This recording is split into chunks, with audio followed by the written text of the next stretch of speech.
योगी किसको कहते हैं? एक जिस पर 70 धारा लगा हो योगी हो सकता है क्या?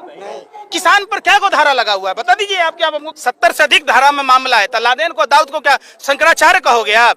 एक गुंडा मवाली को आप लोग योगी योगी योगी रट लगाए जा रहे।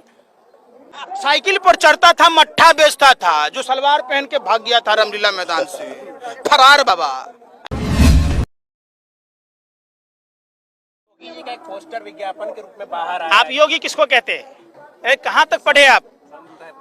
है? योगी किसको कहते हैं? जो संत है वो संत है। 70 से अधिक धारा में मामला है। लादेन को दाऊद को क्या शंकराचार्य कहोगे आप? है? बताओ ना हमको। एक गुंडा मवाली को आप लोग योगी योगी योगी रट लगाए जा रहे। आप समझो वो नाथ संप्रदाय से आते हैं, वो हिंदू नहीं है। अरे सुनिए ना। नहीं सर, आप बोल रहे बाबा गोरखनाथ। हाँ, तो योगी नहीं कह सकते, तो सरकार भी तो ये कह रही है कि इनको किसान नहीं कह सकते जो हिंसा करने अच्छा, पर जा रहे हैं। आप खालिस्तान कह दीजिए, भरवा कह दीजिए, ये आपका अधिकार है। योगी मतलब मैं आपसे पूछ रहा हूँ, मैं नहीं कह रहा हूँ, आपसे पूछ रहा हूँ। योगी किसको कहते हैं? योगी किसको कहते हैं? एक जिस पर 70 धारा लगा हो योगी हो सकता है क्या? किसान पर क्या को धारा लगा हुआ है बता दीजिए आप। क्या हमको किसान नहीं कहिएगा? देश हमारा ना है।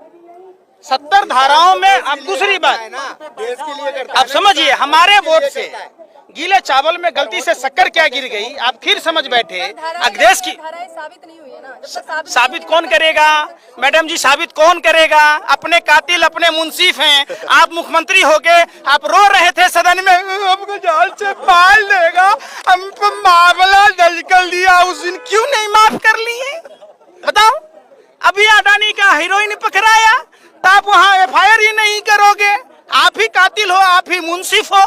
जब पुलवामा में 300 किलो RDX आया आप ही चर्चा नहीं करोगे तो कुछ पता है? खाली 59 ग्राम गांजा पर डांस करोगे नागिन है? क्या मतलब है? हम लोग अन्न नहीं खाते, हम लोग नहीं देख रहे। पहले भी थे, पहले भी कमा खा रहे थे, पहले भी कौन खा रहा था? कौन था इसे? मोदी जी के आने से पहले खटारा स्कूटर पर चढ़ता था, शायद आपको नहीं पता। आप भाजपा ITCL की तरह जो उसको प्रमोट कर रहे हैं, खटारा स्कूटर पर चढ़ता था और शेयर मार्केट में दलाली करता था। 2.25 आंख वाला जो लाला हरामदेव कानिया बाबा जो अपना 2.25 से 2 नहीं कर पाया, साइकिल पर चढ़ता था, मट्ठा बेचता था, जो सलवार पहन के भाग गया था रामलीला मैदान से, फरार बाबा है, जिसका 50 टन लाल चंदन पकड़ाया, शहद में चीनी मिलाते पकड़ाया, लाखों बरस पुराना हिमालय की गोद से निकाला गया नमक। अरे बाबा रामदेव कुदाल लेके था बाल कृष्ण टोकरी नहीं खोद के लाता था, नीमक सर जाता हुए पर कहता था जींस से खुजली होती है, फटा ये जींस। आपने 3,000 ब्रांड खोल लिया। सर पहले एक बात बताइए, आप ये कह रहे हैं कि ये जनता की लड़ाई, जनता तो टीवी इंटरव्यू में कह रही है कि हमें इससे बहुत परेशानी हो रही है, हम अपने दफ्तर नहीं जा पा रहे। आप ये बात आप किसको समझा रहे हैं? ऑडियंस किराए के होते हैं, गेस्ट किराए का होता है 5-5 हजार रुपया। हमको बिठा दीजिए आप वहाँ ऑडियंस में, चलें? चैनल वाला बिठा लेगा, छठी रात का दूध याद करा देंगे, 5 सवाल पूछेंगे, बंद हो जाएगा चैनल। ये PMO तय करता है कि वहाँ जनता कौन है। आप अपने ही लोगों को बिठा देते हैं, कहते जनता है, ये गेस्ट है। 5,000 में मौलाना को बिठा दीजिए, 5,000 में पंडित को बिठा दीजिए, और उसी से अपने रानी मदारी के खेल की तरह खरीदने वाला भी आपका आदमी। बाबू 2 दे दीजिए, हमको बड़ा फायदा हुआ, तो आप ही का आदमी रहता है। 2022 में उत्तर प्रदेश में चुनाव आने वाले, क्या लगता है आपको किसकी सरकार बनेगी? सरकार जिसकी किसान सोच लेगा उसी की सरकार होगी। और किसान को चूंकि नरेंद्र मोदी जी ने लोक लुभावन नारे दिए थे, किसानों की आय दुगुनी होगी, 5 रुपया बढ़ाया है मात्र। देखिए कितना, अरे सुनिए ना, अरे सुन लीजिए भैया, आपने पीयूष गोयल को नहीं सुना? 5 रुपया पे नागिन डांस रहा है। अरे 5 रुपया डीजल पेट्रोल पर बढ़ाते, बाकी वापिस ले लो। हमारे यूरिया खाद पर जो दाम बढ़ाए, DAP पर बढ़ाए, उसको वापिस ले लीजिए। 5 रुपया ने 10 रुपये तुम बढ़ा लो, देखो फिर नागिन डांस। दे रहा इतना सा, अब प्रचार इतना सा। योगी जी ने कहा है कि 25 रुपया गन्ना का रेट बढ़ा दिया हैं, तो 4 साल से का झक मरा रहा था उत्तर प्रदेश का गुंडा वाली मुख्यमंत्री, आज 700 रुपया DAP पर बढ़ गया, तो इस पर काहे नहीं बोलता है? आप बताओ ना, बिजली के दाम बढ़ गए, डीजल पेट्रोल के दाम डबल से अधिक हो गए, 100 के पार हो गया, तो उस पर बात ही नहीं हो रहा है। क्यों नहीं हो रहा है भैया? मोदी जी हेलमेट पहन के सेंट्रल विस्टा का काम देखने गए थे, टनल में हाथ भी हिला ले। सिक्योरिटी के बिना है? सिक्योरिटी के बिना। टनल में कौन था? प्रधानमंत्री को झूठा प्रचार करने की आदत है, आज से नहीं। ऐसा कोई सगा नहीं जिसको ठगा नहीं। जिस माँ के गर्भ से जन्म लिए माँ को ठग लिया, जिस पत्नी से शादी किया पत्नी को ठग लिया, जिस घर में थे तो घर का गहना जेवर चोरी कर लिए तो घर में बाबूजी का हार्ट अटैक हो गया। गुजरात के मुख्यमंत्री थे तो गुजरात का तो देख ही रहे क्या हाल हुआ। जिस अहमदाबाद शहर का नाम कर्नावती था, ट्रंप की गुलामी में कोरोनावती बना दिया, पूरे देश में कोरोना की आग में झोंक दिया। प्रधानमंत्री चाहता तो देश को बचा सकता था। जब प्रधानमंत्री बना, ये कोरोना से भी खतरनाक है नमूना वायरस, सबसे खतरनाक वायरस है। और उत्तर प्रदेश की जनता ने बंगाल चुनाव के बाद देखा, जैसे हरियाणा में हाफ, झारखंड में साफ, महाराष्ट्र में सुपरा साफ, और दिल्ली में बाप रे बाप, बंगाल में इनका हुआ था मुंडन साफ, उत्तर प्रदेश में होगा इनका मुंडी साफ। चूंकि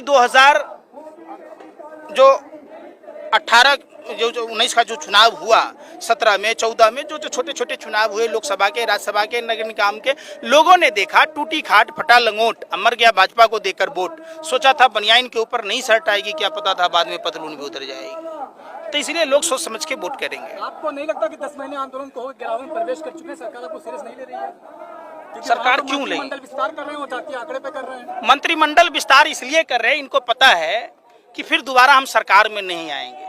जब देश का राजकोषीय घाटा बढ़ चुका है तो ऐसे में मंत्रियों को बदलना मतलब पूर्व मंत्री का दर्जा लेकर देश का ही वेतन भत्ता खाएंगे, तो इसका बोझ आम जनता पर पड़ेगा। फिर जो नए मंत्री बनाएंगे वो भी वेतन लेगा। इसके बजाय मोदी जी को चाहिए मंत्रिमंडल में कटौती कर देश की अर्थव्यवस्था को सुधारना, राजकोषीय घाटे को पाटना। लेकिन ये कब करते? जब इनको कॉन्फिडेंस होता है कि हमने कोई काम किया है। चूंकि इनको पता है कि हम अब सत्ता में आने वाले नहीं हैं, तो कहते भगवान के घर में लूट हुआ, बिल्ली पूंछ लेके भागा, कुत्ता पूंछ लेके भागा, ऐसी वाली बात है। कोई मूंछ लेके भाग रहा, कोई पूंछ लेके भाग रहा। तो भाजपा के तमाम नेता देश लूटने में लगे। कल उत्तर प्रदेश में मंत्रिमंडल का विस्तार किया गया जिसमें जातीय आंकड़े को दुरुस्त करने की कोशिश की गई, तो क्या किसान या विकास कोई मुद्दा नहीं? 4.5 साल से जब कुछ नहीं हो पाया उत्तर प्रदेश में, तो 4.5 महीने में क्या होगा? क्योंकि विकास कोई मुद्दा या किसान आंदोलन कोई मुद्दा नहीं है। भाजपा की आंकड़े दुरुस्त करने की कोशिश की जा रही है। समझिए, भाजपा की नजर में नफरत ही सब कुछ है। ये नफरत के सौदागर हैं, महानीच प्रधानमंत्री हैं, और इनकी पार्टी के लोग भी महानीच थे। देश जब आज़ादी की लड़ाई लड़ रहा था, देश के महान क्रांतिकारियों ने कहा कि ये देश के लिए खतरनाक है। आज रियल में हम लोग बदनसीब हैं जो ऐसे कुकर्मी लोगों को देश की बागडोर दे दिया, जो देश को आजाद नहीं होने देना चाह रहे थे। समझिए, आज इसलिए देश को गुलाम बनाया। कौन लोग हैं? विश्व की तीसरी महाशक्ति भारत थी। कौन कौन देशों ने चंदा दिया? Billion minds Swami Vivekananda international foundation में। जिस स्वामी विवेकानंद इंटरनेशनल फाउंडेशन के फाउंडर मेंबर अजीत डोभाल हैं, उनके बेटे का धंधा पाकिस्तान से चलता है। क्या? तो ये देशद्रोही नहीं है? समझिए, देश को एक अंधकार में रखा जा रहा है, पूरी देश को माइंड सेट किया जा रहा है भारत पाकिस्तान हिंदू मुसलमान में, जाति के नाम पर अगरों को पिछड़ों से, दलितों से लड़ाया जा रहा है ताकि देश बेचने में सहूलियत हो। अगर कोई राष्ट्रीय संपत्ति देश की किसी जनता से थोड़ा सा नुकसान हो जाए, फट जाए, टूट जाए, तो उस पर जुर्माना होता है। तो क्या देश बेचने वाले पर जुर्माना नहीं होना चाहिए? कहाँ है कानून की वो इतनी मोटी मोटी किताबें पढ़ने वाले लोग? आप कैसे बेच सकते हैं देश की संपत्तियों को? और जब देश की संपत्ति घाटे का सौदा है तो कोई औद्योगिक घराना क्यों खरीदेगा?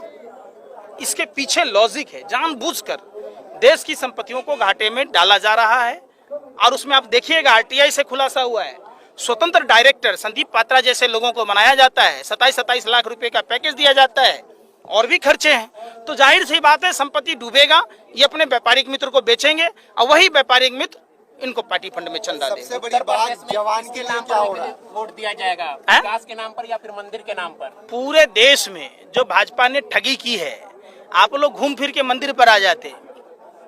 क्या कहा कबीर साहब ने?